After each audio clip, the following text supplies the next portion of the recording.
Hey 12s, welcome in. One of my biggest questions coming out of the draft this year is how the Seahawks are going to be handling the center position. Lots of experts listed center as one of the Seahawks' biggest needs, and although the Hawks did an excellent job of adding at least 2 guards to their interior offensive line room, they didn't really take a center. So as of now, it seems like Olu has the inside track to be the Seahawks starting center in 2024. He started one game and came in relief for some injuries on a few occasions, so all in all, he got just over 100 snaps last year. So let's dive into his film and see if he has shown that he's ready to start in 2024. We're going to start with one of Olu's biggest weaknesses. He just didn't really show that much good run blocking on his tape last year.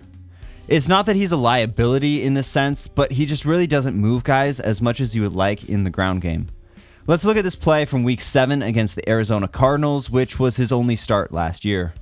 Here the Seahawks are running duo, which is characterized by 2 combo blocks at the point of attack. The design is for the backside tackle and playside tight end to wall off the edge players, and then you're going to use the playside guard and tackle to combo off the 3-tech up to the linebacker. At the same time, the backside guard and center will also be doing a combo block to try to move this 2-eye and then get up to the linebacker as well. Duo is a really sound run concept because you aim to drive the interior defensive linemen off the ball with the combo blocks and just kind of get them completely out of the play before you take on the linebackers.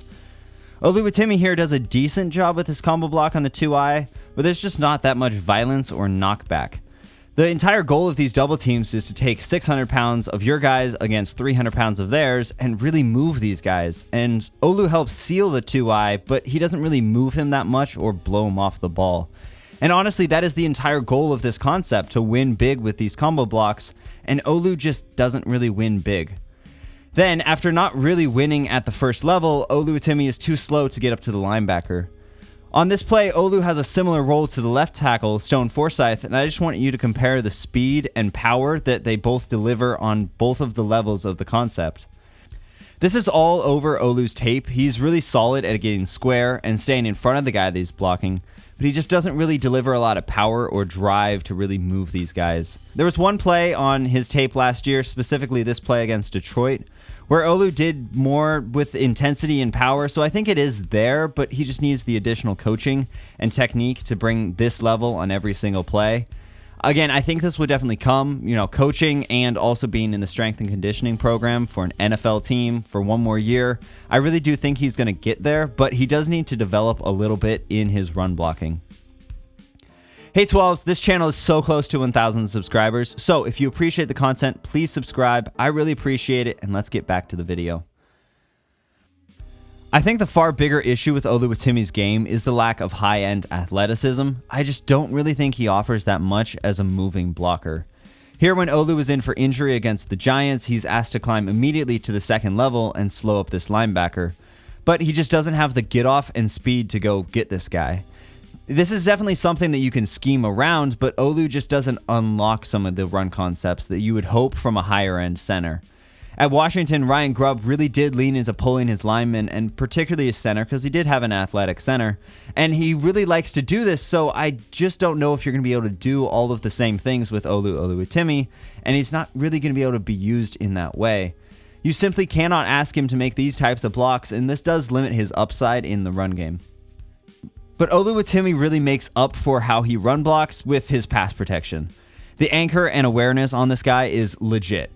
As a pass protector, he was really targeted by opposing defenses because, he's a center and he's a rookie, but he really did hold up.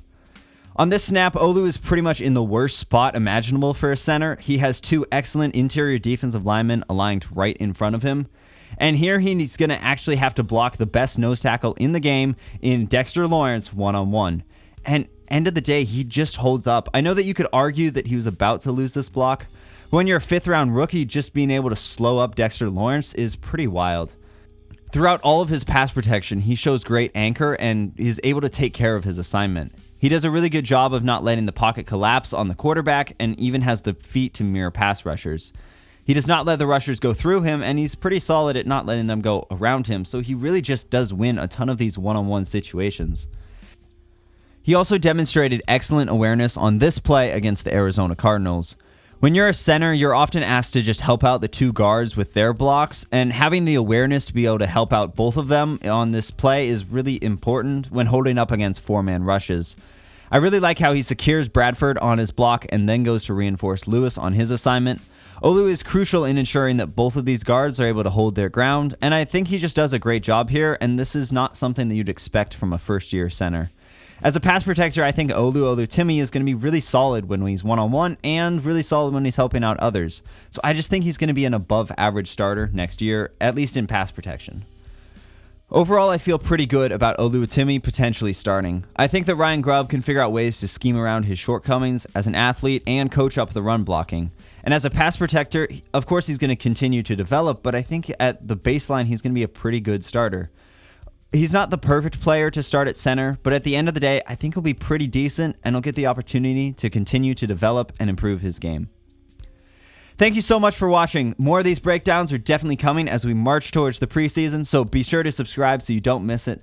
Thanks for watching. Drop your video suggestions in the comments. I really appreciate those, and I will see you next time.